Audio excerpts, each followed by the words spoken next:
Welcome back to my channel the fellowship of the pen. So मैंने ये देखा है कि जो इंग्लिश मीडियम के जो स्टूडेंट्स हैं उनको कंटेंट मिल नहीं पाता और कोई भी यूट्यूब पे क्लासेस है नहीं Rajasthan history and Rajasthan geography से रिलेटेड।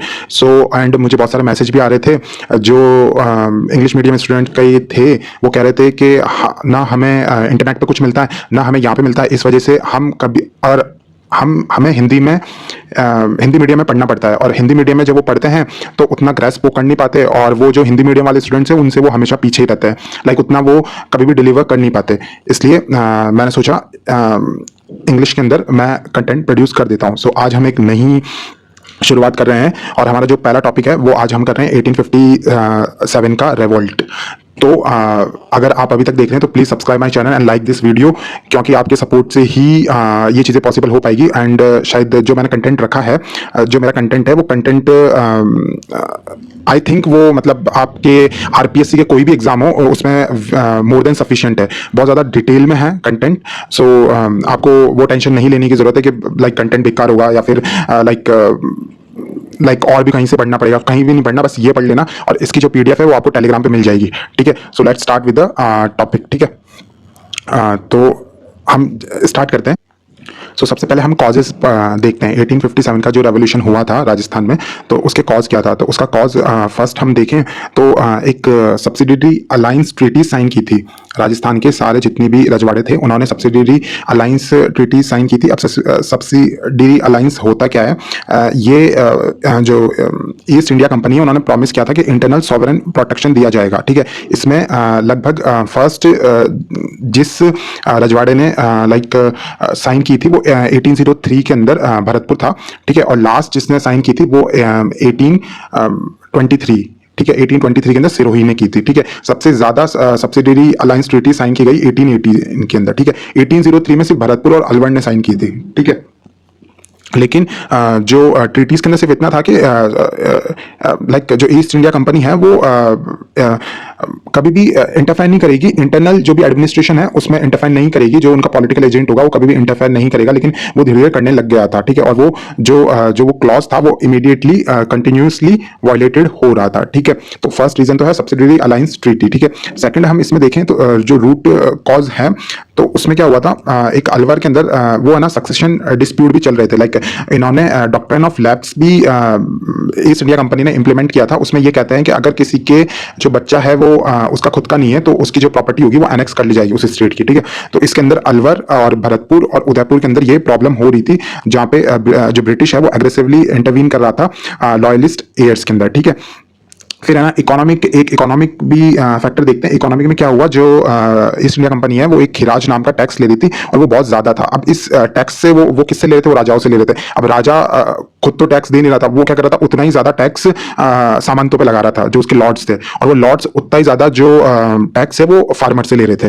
तो इसकी वजह से जो सामंत और जो किंग के बीच में जो रिलेशन है ना वो भी है ना वीक होने लग गए थे, है ना। जैसे कि फॉर एग्जाम्पल जोधपुर के जो राजा तख्त सिंह है और औवा के ठाकुर कुशाल सिंह चंपावत, तो उनके बीच में एक टसल देखने को मिलेगी जो कि हम आगे पढ़ेंगे। ठीक है, फिर एक अलवर में एक है ना सक्सेशन डिस्प्यूट भी देखने को मिलता है, जहां पे अलवर के अंदर वो अलवर को है ना दो राइवल रॉयल क्लेमेंट्स में डिवाइड कर देते हैं, जिससे क्या होता है वहां की जो एब्सोल्यूट सेंट्रल अथॉरिटी है ना वो वीक हो जाती है। ठीक है, जहां पे जो ट्रेडिशनल एब्सोल्यूट मोनार्की थी, जहां पे एक ही किंग होता है, ये ब्रिटिशर्स ने क्या उसको स्प्लिट कर दिया क्लेमेंट ए में और क्लेमेंट बी में, ताकि है ना अलवर हमेशा वीक रहे और वहां का जो पॉलिटिकल एजेंट होगा वही उस चीज को चलाएगा। फिर है ना भरतपुर के अंदर हमें देखने को मिलता है कि जो वहां पे है ना डेथ हो जाती है भरतपुर के राजा की। तो फिर जो नेक्स्ट जो राजा बनते हैं महाराजा जसवंत सिंह वन, तो ये क्या होता है, ये अभी छोटे होते हैं, तो वो है ना सारी पावर है ना पॉलिटिकल एजेंट को दे देते हैं। ठीक है, वो the excuse used was the minority of Maharaja Jaswant Singh first completely stripping the royal family of their native rights, और है ना पूरा जो भी जितनी भी पावर होती है वो set up directly administrative supervision under resident political agent, जो भी मैंने बताया कि पॉलिटिकल एजेंट के अंदर चली जाती है सारी पावर। ठीक है, फिर आता है जो ये ईस्ट इंडिया कंपनी थी, जो ब्रिटिशर्स थे, इन्होंने है ना जो ट्राइब्स थी ना, ट्राइब्स में भी बहुत ज़्यादा इंटरफेयर करना स्टार्ट कर दिया था। जैसे है ना जो भील टेरिटरीज के अंदर है ना, वो अब भील्स को, जो भील जनजाति है उसको है ना फॉरेस्ट के अंदर कटिंग करने नहीं देती थी। और इसके और है ना उनको भील्स को कंट्रोल करने के लिए उन्होंने मेवाड़ भील कॉप्स भी बनाई थी, जो कि खेरवाड़ा में थी। ठीक है, तो ये तो कॉजेज हो गए। ठीक है, अब इन्होंने क्या किया था, अब एक और चीज़ इंपॉर्टेंट है, ये क्वेश्चन डायरेक्ट आ जाता है कि भाई एक राजपूताना एजेंसी भी बनाई गई थी। ठीक है, ठीक है, ताकि ये राजपूत जो जितने किंगडम्स है, जो पॉलिटिकल एजेंट्स है, ये किसको जवाबदारी देंगे, तो ये राजपूत एजेंसी को देंगे, जो कि 1832 में बनी थी और ये अजमेर में थी। ठीक है, बाद में ना ये 1845 के अंदर है ना इसको माउंट आबू शिफ्ट कर दिया था। तो याद रखना 1832 में अजमेर बनी थी और 1845 में इसे माउंट आबू शिफ्ट कर दिया था। ठीक है, और इसमें जो ये राजपूताना एजेंसी बनी है, इस राजपूताना एजेंसी के ऊपर एक टॉप हेड रहेगा, उसका नाम रहेगा एजेंट टू गवर्नर जनरल। क्या रहेगा? एजेंट टू गवर्नर जनरल, जिसे कहते हैं एजीजी। जो ये फर्स्ट एजीजी थे वो थे अब्राहम लॉकेट। ठीक है, याद रखना आप, अब्राहम लॉकेट। और जब 1857 में जब ये रेवोल्यूशन चल रहा था तब एजीजी थे जॉर्ज पैट्रिक लॉरेंस। ठीक है, तो आप याद रखना फर्स्ट एजीजी तो 1832 में जब आए थे तब तो थे अब्राहम लॉकेट, और जो 1857 में थे जॉर्ज पैट्रिक लॉरेंस। ठीक है, तो आप आरपीएस ऐसा दे सकती है कि एक कथन दे दिया उसने, लाइक है ना, उसमें उसने ऐसा लिख दिया कि आप याद रखना कि वो ऐसा लिख सकते हैं कि भाई जो फर्स्ट एजीजी थे वो पैट्रिक लॉरेंस थे, बट आप याद रखना फर्स्ट कौन थे? अब्राहम लॉकेट थे। ठीक है, अब क्या होता है, जो चेन ऑफ कमांड होती है, अगर मैं आपको समझाऊं तो देखो, जो गवर्नर जनरल होता था ईस्ट इंडिया कंपनी का, वो कैलकाटा में होता था। ठीक है, कैलकाटा में होता था। फिर उसके नीचे जो काम करता था वो करता था एजीजी।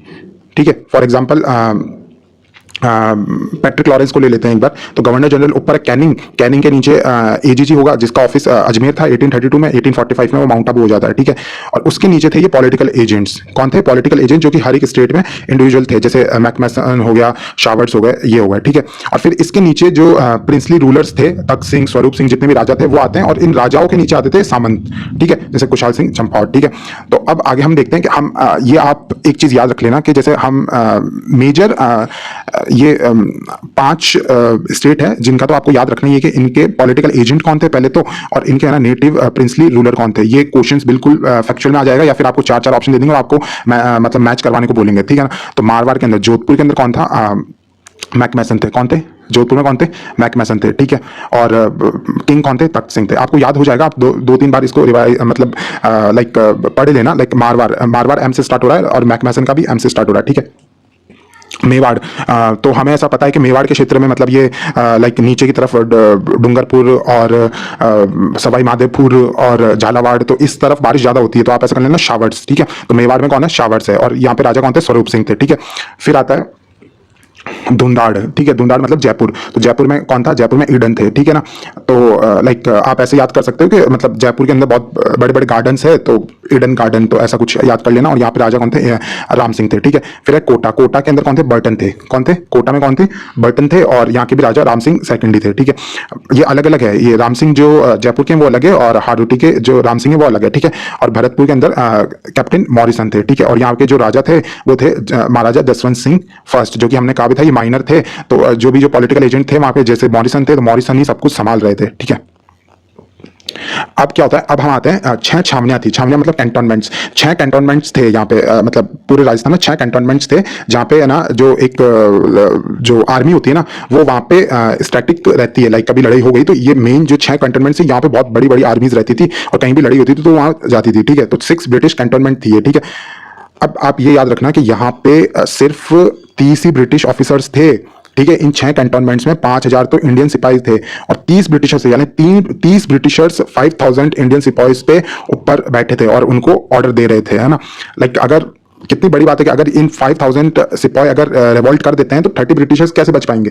जो ऑफिसर्स है, ब्रिटिश ऑफिसर्स है, वो कैसे बच पाएंगे? तो ये बहुत बड़ी, लाइक 1857 जो रेवोल्यूशन था, ये एक बार तो ब्रिटिशर्स को ऐसा लग रहा था कि हमारे अंदर और ज्यादा यूनिफाइड होते और हम एक साथ एक मोटिव के लिए लड़ते ना, तो शायद हम उस समय आजाद हो जाते। ये बहुत बड़ा एक रिवॉल्ट था उस समय का। ठीक है, अब एक सुपर क्रिटिकल फैक्ट क्या है कि there was not a single European soldier stationed in these cantonment except for a few British officers. तो ये 6 के 6 छावनियों में कोई भी जो ब्रिटिश जो सोल्जर है वो नहीं था इसमें। 5000 सिर्फ इंडियन सिपाही थे और 30 ब्रिटिश ये थे। ठीक है, ठीक है। अब ये 6 जो कैंटोनमेंट्स थे ये कहाँ थे, एक तो नसीराबाद है ना, तो आप अजमेर याद कर लेना, अजमेर के इस तरफ नसीराबाद है और इस तरफ ब्यावर है, तो ये 2 चीज तो आपको याद हो जाएगी। ठीक है, कौन कौन थी, इधर नसीराबाद इधर ब्यावर है। ठीक है, अब नसीराबाद में कौन कौन सी थी, नसीराबाद में एक तो 15th बंगाल नेटिव इन्फेंट्री थी, BNI थी, फिर एक 30th नेटिव इन्फेंट्री थी, तो 15 इंटू 2 30 होता है, तो 15 BNI थी और एक 13th नेटिव इन्फेंट्री थी और एक बॉम्बे लांसर्स थी। ठीक है, अब ब्यावर, ब्यावर के अंदर मेरवाड़ा रहेगी, अजमेर को मेड़ कहते हैं। ठीक है, तो अजमेर ब्यावर में कौन थी, मेरवाड़ा थी। ठीक है,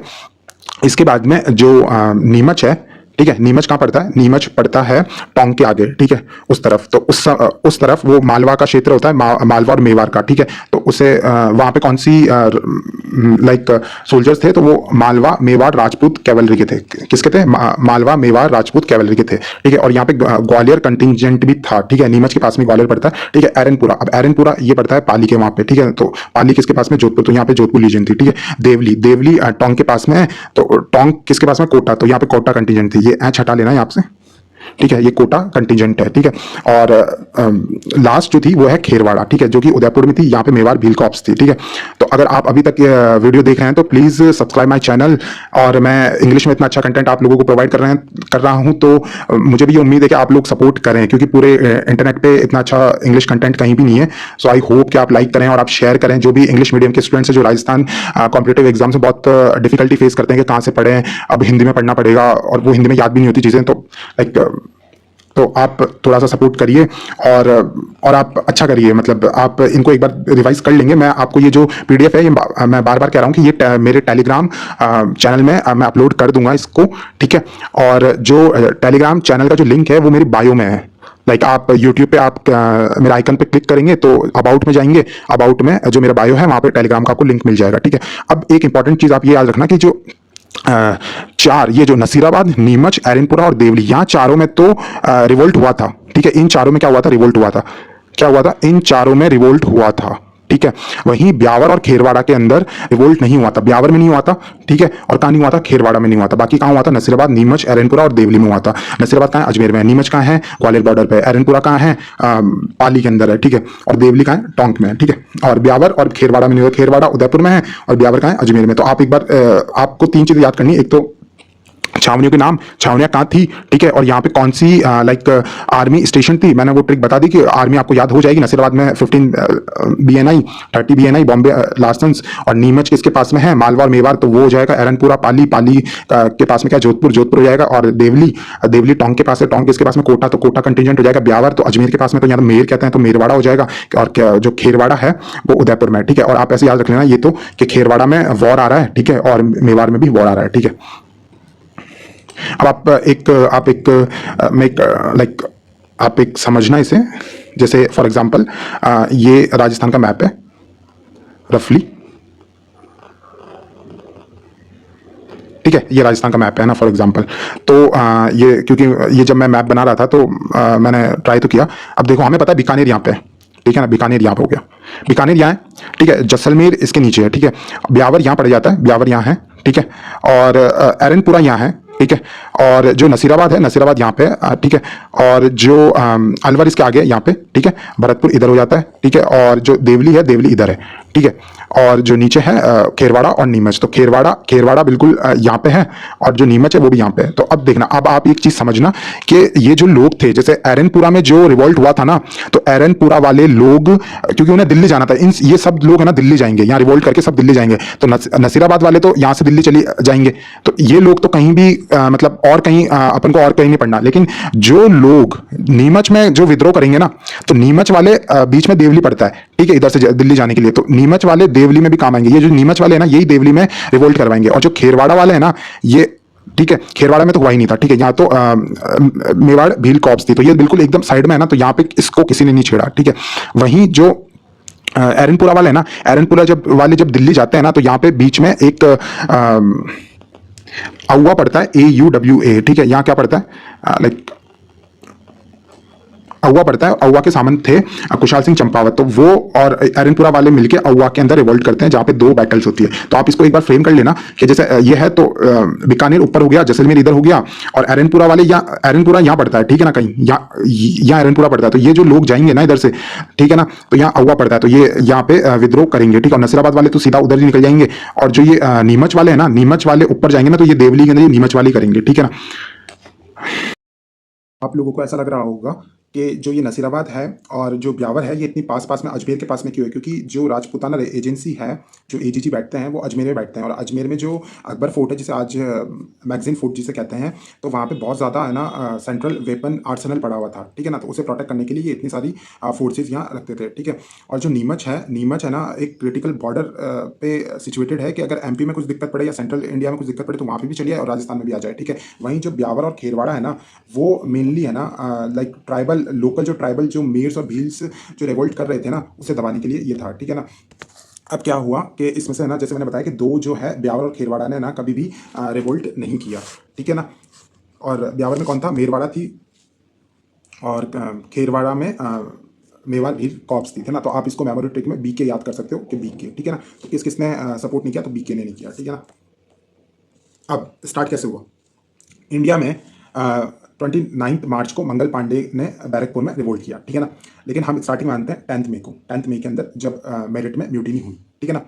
अब 19 मई को जॉर्ज पैट्रिक लॉरेंस के पास में ये खबर आती है, ठीक है। क्योंकि पहले तो मतलब जब खबर होती थी वो बहुत धीरे धीरे जाती थी, मतलब घुड़सवार के यहाँ से जाती थी।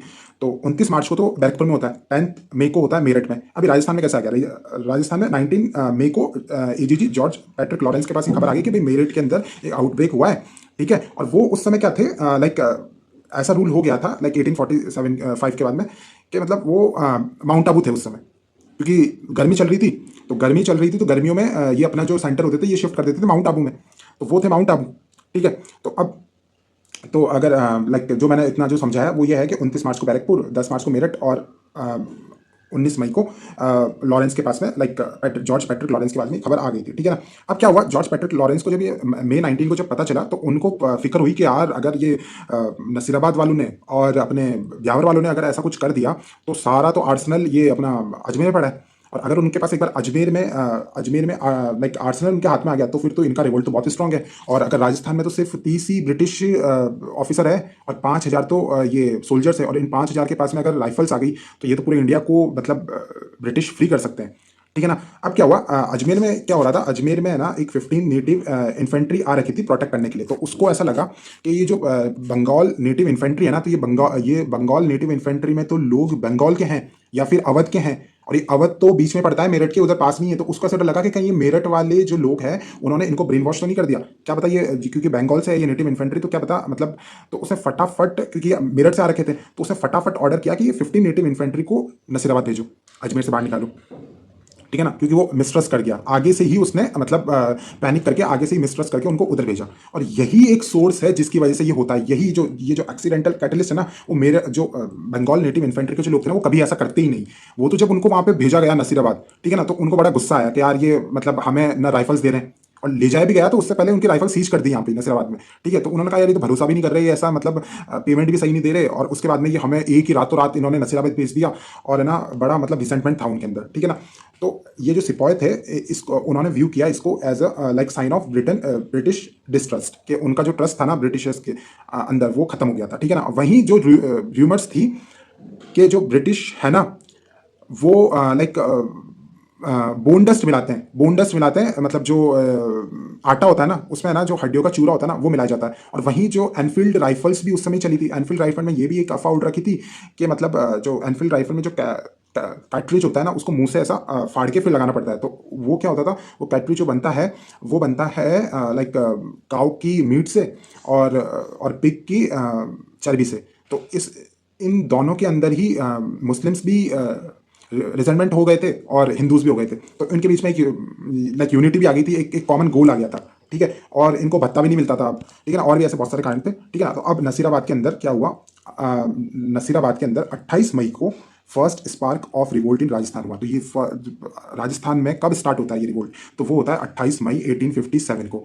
जो अटैक हुआ था वो 4 PM पे हुआ था। अब टाइम याद मत रखना। तो क्या हुआ? 15 जो BNI बंगाल नेटिव इन्फेंट्री के जो लोग थे ना, उन्होंने सीज कर ली सारी सेंट्रल आर्टिलरी यूनिट की जितनी भी गन्स थी वो सीज कर ली, ठीक है ना। और फिर जो 13 जो नेटिव इन्फेंट्री के जो लोग थे ना, इन्होंने भी इनको ज्वाइन कर लिया, ठीक है ना। तो अब आप इस मैप से समझना कि जो ये 15 बीएनआई वाले हैं, इन्होंने मिसट्रस्ट किया लॉरेंस पे कि भाई ये तो हमें लाइक शक की निगाहों से देख रहा है। फिर उन्होंने 4 बजे आर्टिलरी सीज कर ली, ठीक है। और जो 13 नेटिव इन्फेंट्री थी उन्होंने फिर भी उन्होंने भी इनको ज्वाइन कर लिया। फिर उन्होंने ब्रिटिश ऑफिसर्स को टारगेट करना शुरू कर दिया। तो आप नाम याद रखना, उन्होंने 2 ब्रिटिश ऑफिसर्स को मार दिया। एक तो थे मेजर स्कॉटिश वुड को मार दिया और कर्नल न्यूबेरी को मार दिया। किसको मारा? स्कॉटिश वुड को मार दिया और कर्नल न्यूबेरी को मार दिया, ठीक है ना। और एक पैनी थे, एक लेफ्टिनेंट पैनी थे, तो पैनी से याद रखना उनको पैनिक अटैक आ गया, ठीक है ना। हार्ट अटैक आ गया तो पैनिक अटैक मान लो कि मतलब पैनी को क्या आ गया, पैनिक अटैक आ गया, ठीक है ना। और जो जितने भी रिमेनिंग ब्रिटिश ऑफिसर्स थे और फैमिली थी ना, वो भाग के ब्यावर चले गए, ठीक है ना, ठीक है ना।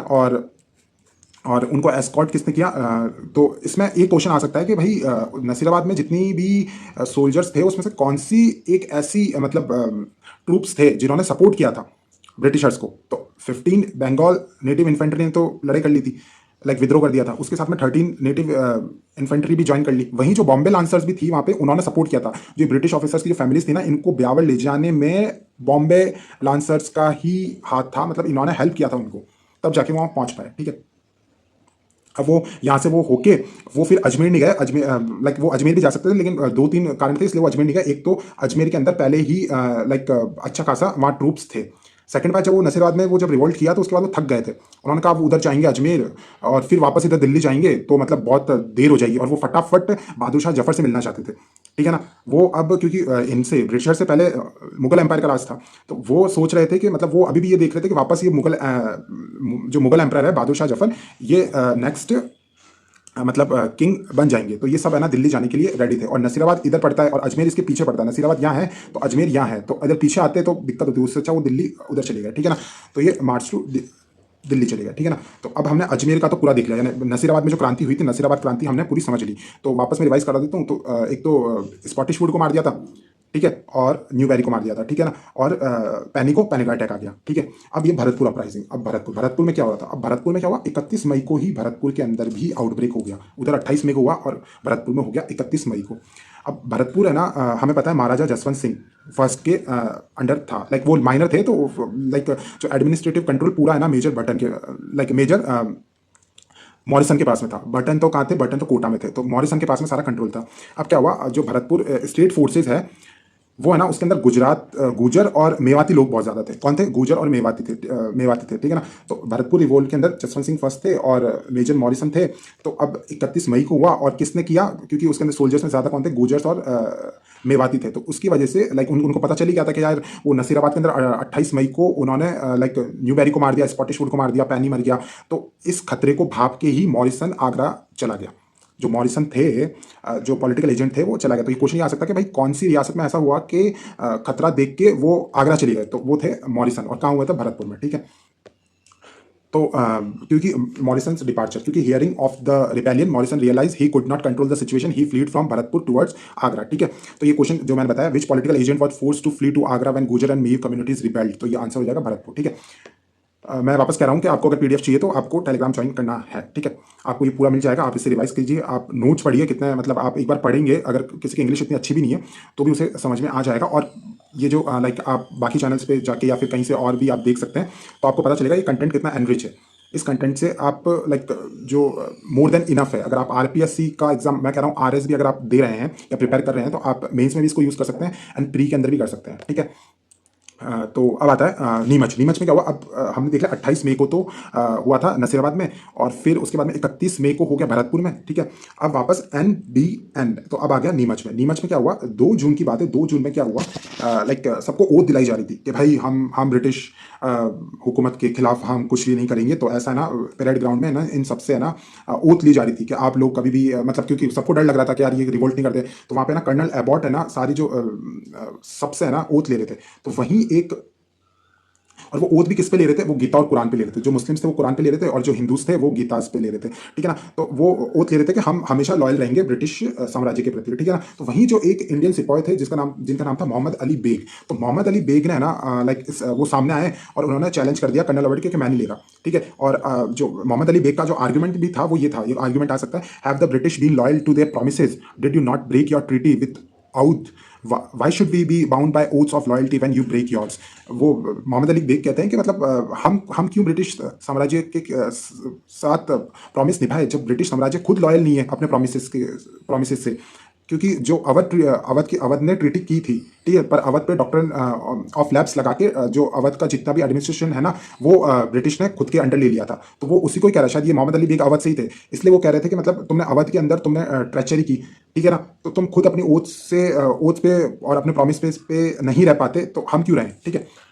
अब नीमच में हुआ क्या, अब 3 जून 1857 को 11 पीएम, ये मतलब ये रात को 11 पे क्या हुआ, हीरा सिंह थे एक सिपाही, उन्होंने लीड किया सारा रिबेलियन, ठीक है ना। उन्होंने गन्स ले ली और लॉयल जो लोकल ट्रेजरी है उसे लाइक लूट लिया, पैसे निकाल लिए और जो कैंटोनमेंट था उसमें आग लगा दी, ठीक है ना। अब नीमच में क्या हुआ, अब मैंने शुरुआत में जब मैप समझा रहा था तभी मैंने समझाया था कि जो नीमच है, नीमच से चित्तौड़गढ़ जाते हैं, चित्तौड़गढ़ से हमीरगढ़ जाते हैं, हमीरगढ़ से बनेड़ा, बनेड़ा से शाहपुर, तो ये जितना भी एरिया है ना, तो ये यहाँ हर जगह रिवोल्ट कहीं ना कहीं हो रहा था, ठीक है ना, आप ये समझना। तो नीमच से चित्तौड़गढ़, चित्तौड़गढ़ में तो चलो जो राजा थे सज्जन सिंह, वो मतलब लाइक उदयपुर में सज्जन सिंह, तो वो बहुत ज़्यादा लॉयली थे उन ब्रिटिशर्स से, तो यहाँ तो आसपास नहीं हुआ, लेकिन नीमच में हुआ, शाहपुरा में हुआ, तो यहाँ रेवोल्यूशनरी एक्टिविटीज़ हुई थी, ठीक है ना। और इसके बीच में ही देवली आएगा भी, है ना। तो अब शाहपुरा में क्या हुआ, शाहपुरा में जब वो आई थी, लाइक जब वो निकल के यहाँ नीमच आया, नीमच से फिर शाहपुरा पहुंचे ना, तो शाहपुरा में क्या हुआ, उनका बहुत ज़्यादा जो लोग थे उन्होंने सत्कार किया, वार्मली वेलकम किया। तो ये क्वेश्चन आ सकता है कि भाई कौन सी ऐसी प्रजाति जहाँ, कौन सा ऐसा प्रजाति जहाँ पे जो रेवोल्यूशनरी थे उनका सत्कार किया गया, ठीक है ना। He refuse to assist the pursuing British army, making an early instance of a Rajput chief defying British authority in support of the rebels, ठीक है ना। तो इनका यहाँ पे साथ दिया गया। अब एक क्वेश्चन ये आता है कि जब नीमच में जब उन्होंने ये अटैक किया था, ठीक है ना, आग लगा दी थी, तो 40 ब्रिटिश ऑफिसर्स और उनकी जो फैमिलीज है, ठीक है, इसमें फैमिलीज भी है इसलिए 40 आ रहा है, वैसे ब्रिटिश ऑफिसर तो 30 ही थे टोटल, लेकिन इसमें क्या था, फैमिलीज भी उनके, लाइक एक की अगर एक पत्नी है और 3-4 बच्चे हैं तो वो टोटल ऐसा हो रहा है। तो 40 जो थे इनको है ना एक स्मॉल विलेज डुंगला के अंदर जो मेवाड़ के पास में, यहाँ पे शरण दी थी, किसने दी थी, रूपाराम ने किसने दी थी, रूपाराम ने दी थी डुंगला के वहाँ पे मेवाड़ में, ठीक है। और इसमें से क्या हुआ, 40 जो ब्रिटिश सिटीजन्स थे और वो भाग के गए, और वो कहाँ पे गए, डुंगला विलेज में उन्होंने शेल्टर ली, और रखा था उनको, रूपाराम ने रखा था, ठीक है। फिर यहाँ से जो मेवाड़ के जो पॉलिटिकल एजेंट है शावर्ट्स, वो आते हैं और स्वरूप सिंह से परमिशन, लाइक स्वरूप सिंह का पूरा साथ रहता है उनके साथ में, और स्वरूप सिंह उनको जितने भी जो फैमिलीज थी 40 जनों को, उनको जग मंदिर रखता है, ठीक है। जग मंदिर का है, पिछोला लेक के पास में। तो ये क्वेश्चन आ सकता है कि भाई किसने पिछोला लेक और या जग मंदिर के पास में रखा था, तो स्वरूप सिंह ने रखा था, ठीक है। और ये ऐसा आ सकता है स्वरूप सिंह ने जो 40 जो ब्रिटिश फैमिलीज आई थी तो उनको कहाँ रखा था, तो जग मंदिर लेक पिछोला में रखा था, ठीक है। अब एरनपुरा देखते हैं। एरनपुरा सबसे ज़्यादा लाइक यहाँ पे होने वाला ही चीज़ है, ठीक है। तो एरनपुरा में क्या हुआ, 21 अगस्त 1857 के अंदर ये स्टार्ट होती है। अब सीधा वो हमने पढ़ी है 3 जून, जुलाई चला गया, जुलाई के बाद 21 अगस्त को ये स्टार्ट होता है। एरनपुरा में कौन थे, जोधपुर लीजन थी, ठीक है ना। तो जोधपुर लीजन के जो सोल्जर थे वो टेम्पररी माउंट आबू में रहते हैं, ट्रेनिंग के लिए जाते हैं, ठीक है ना। तो वो माउंट आबू में रिबेल कर जाते हैं, माउंट आबू में वो रिबेल करते हैं 21 अगस्त को, है ना। और फिर वो वापस एरनपुरा जाते हैं, वहाँ पे ना फुल रेवोल्ट कर देते हैं कैंटोनमेंट में, ठीक है ना। अब जो रिबेल बैटल है तो वहाँ पे वो सबको मार के वो फिर ये स्लोगन देते हैं कि चलो दिल्ली मारो फिरंगी, ठीक है ना। तो ये देके वो फिर जो एरनपुरा है, एरनपुरा से वो ऊपर जाते हैं, ऊपर क्या आता है, ब्यावर, तो ब्यावर के पास में ही अउवा पड़ता है, ठीक है ना। तो अब यहाँ से हम अगली क्लास में करेंगे, ठीक है ना, कि अउवा में क्या हुआ था। तो थोड़ा सा मैं बता देता हूँ कि अउवा के अंदर इनको मिलते हैं ठाकुर कुशाल सिंह चंपावत। जो ठाकुर कुशाल सिंह चंपावत है ना, जैसे मैंने बताया था कि जो ये लॉर्ड थे अंडर जोधपुर किंग कौन थे, तख्त सिंह। तो तख्त सिंह के अंडर ये थे, लेकिन मैंने बताया था जैसे बहुत सारे जो खारिज टैक्स लिया जा रहा था, तो वो टैक्स वो लॉर्ड्स पे लगा रहे थे किंग्स, तो इसकी वजह से इनके बीच में ना लड़ाइयाँ झगड़े चल रहे थे, ठीक है ना। तो ये फ्यूडल लॉर्ड थे, ठाकुर थे अउवा पाली के, ठीक है ना। तो ब्यावर से पहले पाली आता है, ठीक है। तो यहाँ पे तो जब ये कुशाल सिंह चंपावत को ये जो सोल्जर्स जाते रहते हैं ये दिखते हैं, तो वो कहते हैं कि मैं भी तुम्हारे साथ लड़ूंगा, ठीक है, मैं भी तुम्हारे साथ में हूँ और मैं भी रिवोल्ट करूंगा। तो Takht Singh has interfered in the inheritance of jagir of Bithora, deeply alienating Kushal Singh, ठीक है। तो मतलब इनके बीच में लड़ाई होती क्या है, मतलब जो तख्त सिंह होते हैं ना, जो राजा होते हैं जोधपुर के, वो क्या करते हैं, जो जागीर होती है बिथोड़ा की, ठीक है, जो कि होनी चाहिए कुशाल सिंह चंपावत की, लेकिन उसमें वो इंटरफेयर करके कुशाल सिंह चंपावत को बाहर निकाल देते हैं, ठीक है ना। तो उनको वो हॉस्टाइल बना देता है, ठीक है ना। तो ये क्या करते हैं, ये जो रिबेल होते हैं जोधपुर लीजन के, ये पाली के यहाँ पे ये थके हुए तो होते हैं, तो कुशाल सिंह चंपावत इनको लीडरशिप प्रदान करते हैं, खाने को देते हैं और ठहरने की सुविधा प्रदान करते हैं, ठीक है ना। और यहीं जो सेवरल अदर फ्यूडल लॉर्ड्स भी थे वो भी उन्होंने भी यहाँ पे ज्वाइन किया था, जैसे अशोक के जो लीडर थे और आल्यनास के थे और गूलर के थे, ठीक है। तो इन्होंने भी यहाँ पे कुशाल सिंह चंपावत और जोधपुर लीजन की जो रिवोल्ट वाली आर्मी थी उनके साथ में आ गए थे। अब इसके आगे जो बैटल्स हुई थी उसको हम अगली क्लास में करते हैं। तो आप अभी तक देख रहे हैं तो please subscribe my channel and like this video and और अगली क्लास में मिलते हैं। बाय।